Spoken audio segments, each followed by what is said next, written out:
Decorated officer जो है अमोल वाघमार है, उसको तुम भेज के उसका इनकाउंटर करते हो। वो एटीएस में काम कर चुका है, अच्छा नेमबाज आदमी, शार्प शूटर है।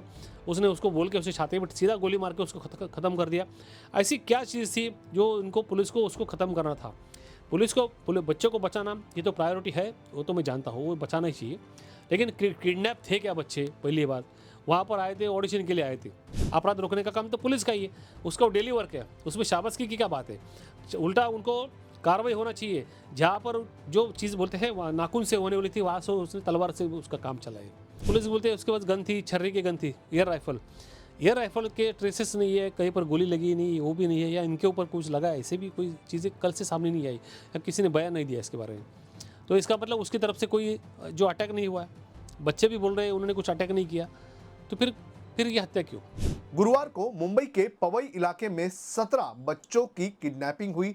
इस किडनैपिंग को अंजाम देने का काम रोहित आर्य नाम के एक शख्स ने किया। इसके बाद पुलिस ने रेस्क्यू ऑपरेशन चला कर रोहित आर्य को एनकाउंटर में मार गिराया और अब इस एनकाउंटर पर कई सारे सवाल उठाए जा रहे हैं और इस एनकाउंटर को फेक एनकाउंटर भी कहा जा रहा है। और इसी मुद्दे पर बात करने के लिए हमारे साथ हैं वरिष्ठ वकील नितिन सातपुते जी, जो इस पूरे मामले में कोर्ट में एक याचिका भी दायर करने वाले हैं। नितिन जी हमारे साथ हैं, उनसे जानने की कोशिश करेंगे कि वो किस तरह से इस एनकाउंटर को फेक एनकाउंटर बता रहे हैं और कोर्ट में जब वो याचिका डालेंगे तो उसमें कौन कौन से मुद्दे उठाएंगे। सर, ये एनकाउंटर आपको फेक एनकाउंटर क्यों लग रहा है? इनकाउंटर जो शब्द है ना, शब्द इनकाउंटर, चकमक, पुलिस के साथ हो गई मुठभेड़, ऐसा हाँ ये जो शब्द है, मुठभेड़ का मतलब है दोनों तरफ से रिटेलिएशन होता है, या काउंटर अटैक और काउंटर अटैक, ठीक है। तो ये शब्द के अंदर ही सारी चीज़ें समाई गई। तो जैसा इनकाउंटर हुआ, जब सामने वाला अपराधी उनके ऊपर, पुलिस के ऊपर या किसी को हाथ पहुंचाना चाहता है या मारना चाहता है या इनको मारना चाहता है, उसके पास कोई शस्त्र है, वेपन है, या कुछ ऐसी चीज़ें हैं जिससे आदमी की मौत हो सकती है, तब पुलिस सेल्फ डिफेंस में या किसी को बचाने के लिए उसको उसको वहाँ पर वो नॉकडाउन कर सकते हैं, उसको डाउन कर सकते हैं। उसको बोलते हैं एलिमिनेशन करना उसका। तो अभी ये जो केस में ये हो गया, ये आरोपी के लिए जो जो हार्ड एंड फास्ट क्रिमिनल होते हैं, अपराधी किस्म के आदमी होते हैं, जो लोग होते हैं, और गैंगस्टर है या टेररिस्ट है, उनके बारे में ये लागू हो सकता है, होता है। लेकिन आम आदमी जो बिजनेसमैन है या ठेकेदार है, उसके लिए इनकाउंटर वगैरह चीज़ें को इस्तेमाल करना, आपके हमारे ह्यूमन जो ब्रेन है उसको वो हजम नहीं होता। अक्षय शिंदे का भी इनकाउंटर हुआ था। अक्षय शिंदे हाल ही में 6 महीना भी नहीं हुआ, ये मामला का ठंडा भी नहीं हुआ, उसका भी इनकाउंटर किया था। अक्षय शिंदे कौन था? अक्षय शिंदे था एक स्कूल में चपरासी। चपरासी को इनकाउंटर ये शब्द कहाँ सूट होता है? हम वो तो इनोसेंट था, एक हेल्पलेस आदमी है, वो उसको इनकाउंटर पुलिस ने किया, उसके सर में स्कल में गोली मार दाग दी गई। इस केस में ये जो जो एक राक्षस के तौर पे या शैतान के तौर पे जो प्रतिमा जो रोहित आर्य की दिखाई गई है, उसका इनकाउंटर, जैसा रावण को दहन किया जाता है राक्षस के तौर पे, वैसा। अभी क्या हुआ, ऐसे आरोप है कि उसने 17 बच्चों को होस्टेज रखा, होस्टेज यानी कि किडनैप करके रखा, और सरकार को धमकी दी, मेरे पास ऐसा मैंने होस्टेज रखा है और मैं कुछ भी कर सकता हूँ, मेरे खुद के खिलाफ, मुझ पे मैं खुद की जान ले सकता हूँ और उनकी भी जान ले सकता हूँ, ऐसा सरकार को पता है, ऐसे ऐसे एलिगेशन है। तो ये जो अचानक चीज़ें नहीं हुई, ये जो बोल रहा है, ऐसा नहीं कि कोई से उठ के रोहित आर्या कोई नया कोई बंदा है जिसको कोई जानता नहीं है और बैठा है, उसको लेके गए लोगों को, 17 बच्चों को छुपा के रखा है, होस्टेज करके रखा है और सरकार को धमकी दे रहा है, मुझे खंड नहीं चाहिए, फिरौती चाहिए, ऐसा ऐसी चीज़ नहीं। नहीं, ये सरकार के साथ काम किया हुआ बंदा है, आज से नहीं, बहुत सालों से काम कर रहा है। मिनिस्टर जब दीपक केसरकर थे एजुकेशन मिनिस्टर, तब उनके साथ बैठ कर ये काम करता था। शिंदे की जो गवर्नमेंट थी उस वक्त भी ये सबसे मिलता था, उनके गवर्नमेंट के साथ ये काम करता था। उनका इसका एक एक इकोनॉमिकल ट्रांजैक्शन था, एक आर्थिक डील था उसका, और उसके तहत एक दूसरे को सबको जानते थे। इसका कुछ बकाया बाकी था सरकार के पास, करोड़ों रुपए का बकाया था। आज वो डिनाई कर रहे हैं, बकाया बाकी था 2 करोड़ से ज़्यादा उसका बकाया दिखा है, 9 लाख कुछ उसको पेमेंट किया गया है। तो 2 करोड़ का जो बकाया था वो छोटी रकम नहीं, छोटी मोटी रकम, उसने सर्व शिक्षा अभियान जो चलाया सभी महाराष्ट्र के सब स्कूलों में चलाया, स्कूलों को रंग बिरंगी कर दिया, स्कूलों को एकदम सुंदर बना दिया। जो स्कूल सालों से टूटे फूटे, छप्पर टूटे हुए, ऐसी जो हालत थी उसको उन्हें एक अट्रैक्टिव बना दिया, ताकि जो स्कूली बच्चे जो है स्कूल जा सके और अपना अच्छी तरह से अध्ययन कर सके। लेकिन ये जो बंदा है जिसने स्कूलों को सुधारा, इसका जो बकाया देने के बजाय इसको आज उसके ऊपर वो इनकाउंटर या उसका गुंडा या किडनैप कर का वो जो थप्पा जो लगा है, इसने सरकार के साथ बहुत कोशिश की कि उसका पैसा उसको मिले, बकाया मिले। उसने फिर आमरण उपोषण किया उसके पूना में, उसमें वो बेहोश हो गया, उसको अस्पताल लेके गए। फिर ठीक होने के बाद उसने सोचा कि मैं आत्महत्या कर लूँ, ताकि मुझे पैसे नहीं मिल रहे, मैं लोगों का पैसा बकाया मैं कैसा चुकाऊँ अगर मुझे नहीं मिला, लोगों को क्या वो जवाब दे। फिर भी सरकार की तरफ से आया नहीं। वो बिजनेसमैन आदमी था, अलग अलग तरह से बिजनेस करता है। उसने वेब सीरीज़ का बनाने के लिए ठान लिया होगा, और वेब सीरीज़ को ऑडिशन के लिए बहुत सारे कलाकारों को उसने बुलाया है, एक्ट्रेस को बुलाया है, बच्चों को भी बुलाया था। वो ऑडिशन ही था, प्रॉपर ऑडिशन उसका जो होता है वो वही उसने किया। लेकिन साइमल्टेनियसली उसका जो पेमेंट था, उसका जो बकाया आने वाला था सरकार के साथ, उसकी बातचीत हो रही थी उसका। तो शायद कहीं पर वो उसका कुछ बातचीत में या कुछ तो ये सब सेटलमेंट हुआ नहीं उसका। तो उसने शायद सोचा होगा कि सरकार को मैं बोलूँ कि मैंने बच्चों को किडनैप किया है, और नहीं देंगे तो मैं खुद को हार्म कर सकता हूँ और बच्चों को भी हार्म कर सकता हूँ। इसके बारे में उसने डीसीपी से उस घटना के वक्त, यानी कि कल 29 अक्टूबर 2025 को डीसीपी दत्ता नालाडो के साथ 2-3 घंटा बातचीत की। उसने कहा, उससे पहले उसका जो वीडियो रिलीज़ हुआ, उसने कहा कि मुझे सरकार के लोगों से बात करना है। उसको सरकार के लोगों से क्या बात करना है ये किसी ने, डीसीपी ने नहीं बताया। डीसीपी के उसके 2-3 घंटा क्या बातचीत हुई वो डीसीपी ने नहीं बताया। डीसीपी बोलते हैं उसने वो होस्टेज किया, हमने उसको मार दिया। अरे तुम ऐसा डायरेक्टली कैसा मार सकते हो? वो तुम्हारा पहचान का आदमी था, जो 2-3 घंटा तुमको कूलिंग पीरियड था, तुम्हारे पर रेस्क्यू टीम थी, जो क्या बोलते हैं उसको, रेस्क्यू टीम जो थी, कमांडो थे, वो कमांडो को वहाँ पर डिप्लॉय किया गया। फिर भी तुम उस उधर घुस के तुम्हारा जो एक्सपर्ट जो बेस्ट ऑफिसर है, डेकोरेटेड ऑफिसर जो है अमोल वाघमारे, उसको तुम भेज के उसका इनकाउंटर करते हो। वो एटीएस में काम कर चुका है, अच्छा नेमबाज आदमी, शार्प शूटर है। उसने उसको बोल के उसे छाती में सीधा गोली मार के उसको ख़त्म कर दिया। ऐसी क्या चीज़ थी जो उनको पुलिस को उसको ख़त्म करना था? पुलिस बच्चों को बचाना ये तो प्रायोरिटी है, वो तो मैं जानता हूँ, वो बचाना ही चाहिए। लेकिन किडनैप थे क्या बच्चे? पहली बात, वहाँ पर आए थे, ऑडिशन के लिए आए थे। किडनैप, इसने कुछ बोला होगा इनको मैंने किडनैप किया, लेकिन ऑडिशन के लिए आए थे ना। किडनैप का मतलब है कि कहीं से लेके आके उधर वो उसको रखा है। वैसे तो था नहीं, वैसी कुछ हालत थी नहीं, वो तो आए थे ऑडिशन के लिए। उस बहाने से उसको लगा होगा कि मैं बोलूँ कि मेरे पास इसमें को रखे, मैं नहीं तो मैं कर दूंगा। तो शायद ऐसा कुछ बोला होगा उसने। तो डीसीपी ने वो अपने अपने जो ऑफिसर है उसको बोल के उसका खात्मा कर दिया, उसका मर्डर कर दिया।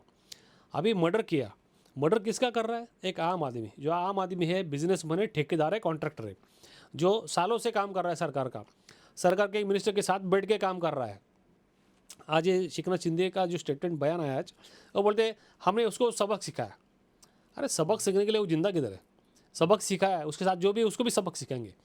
मतलब तुम डीसीएम हो, तुम क्या दर्जे के तुम मंत्री हो? हाँ, तुम उसके बारे में ऐसा बोलते हो। हाँ, आज सब जगह तो पुलिस की तारीफ कर रहे हैं। तारीफ किस चीज़ की कर रहे हैं? उसने बच्चों को बचाया, इसके लिए। ये काम तो पुलिस का ही काम है, दूसरा कोई आप जाके कर सकते हैं क्या? पुलिस को बचाने का, ये बच्चों को बचाने का, अपराध रोकने का काम तो पुलिस का ही है, उसका डेली वर्क है। उसमें शाबाशी की क्या बात है? उल्टा उनको कार्रवाई होना चाहिए। जहाँ पर जो चीज़ बोलते हैं वहाँ नाखून से होने वाली थी, वहाँ से उसने तलवार से उसका काम चलाए। जो चीज़ नाखून से होने वाली है वहाँ पर तलवार का यूज़ किया उन्होंने। उसको 2 घंटे में उसको समझा सकते थे, बचा सकते थे उसको, या उसको समझा के मामले को ठंडा कर सकते थे, बच्चों को भी बचाकर इसका भी जो भी सेटलमेंट करके दे सकते थे। लेकिन कुछ उसके पास सीक्रेट इंफॉर्मेशन थी, उसके बारे में उसने डीसीपी से जिक्र किया।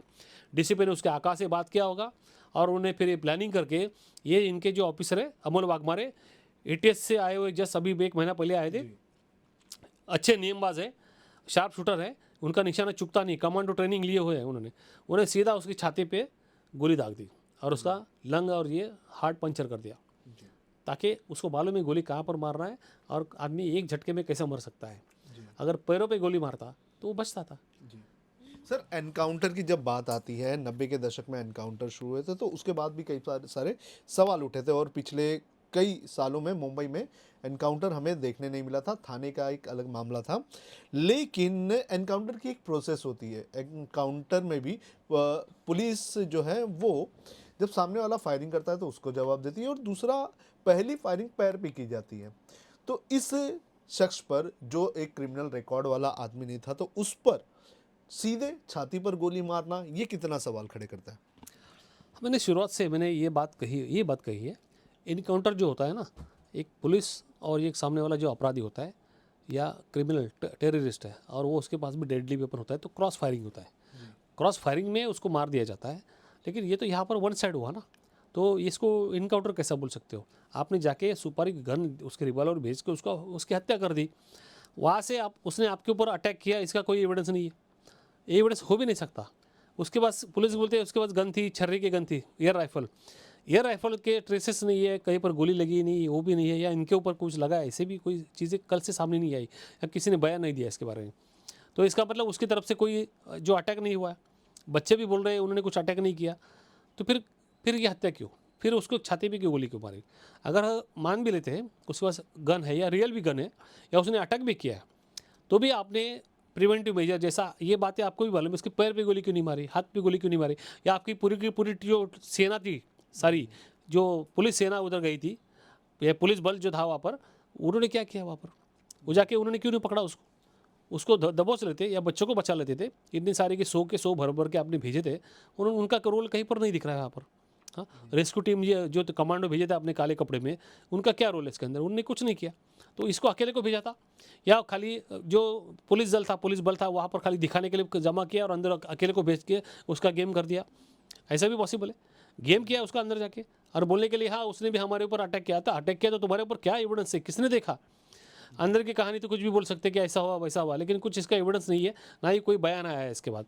शायद पुलिस को कल पता नहीं होगा कि ऐसा आज ये मामला ऐसा उछलेगा, शायद इसके लिए वो शांत बैठ गए। जी सर, एक और चीज़ पुलिस ये कह रही है कि आरोपी के पास केमिकल्स थे, एयर गन थी, और वो बच्चों को बार बार जो मारने की धमकी दे रहा था, और इसकी वजह से पुलिस ने जो है वो इस तरह से जो है कदम उठाया, और पुलिस को ये ज़रूरत पड़ी कि ऐसे वक्त में हमें गोली ही मारना सही रहेगा।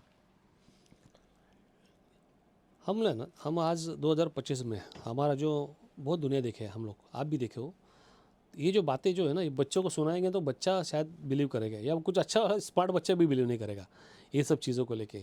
आपने कितने स्कूल बसें देखी है, उसको किडनैप किया, हाईजैक की हुई है बहुत सारी बसें, कि हर केस में क्या गोली मार दी जाती है? पकड़ा नहीं जाते क्या? कमांडो पुलिस तुमको ट्रेनिंग दिया है, ट्रेनिंग का फ़ायदा क्या है? ट्रेनिंग में ये सिखाया जाता है कि उसको कैसे न्यूट्रलाइज किया जाता है। हाँ, आपकी सारी ट्रेनिंग, वो तो ट्रेन नहीं था, उसने कभी गन भी नहीं चलाया होगा, वो छर्रे के गन जो बोल रहे हैं आप, एयर राइफल, वो भी नहीं चलाया होगा। तो उसको न्यूट्रलाइज करने के लिए वैसे आदमी को आप आपने उसका आप बोलते कि उसने अटैक किया। इतने सारे एग्जाम्पल होते हैं।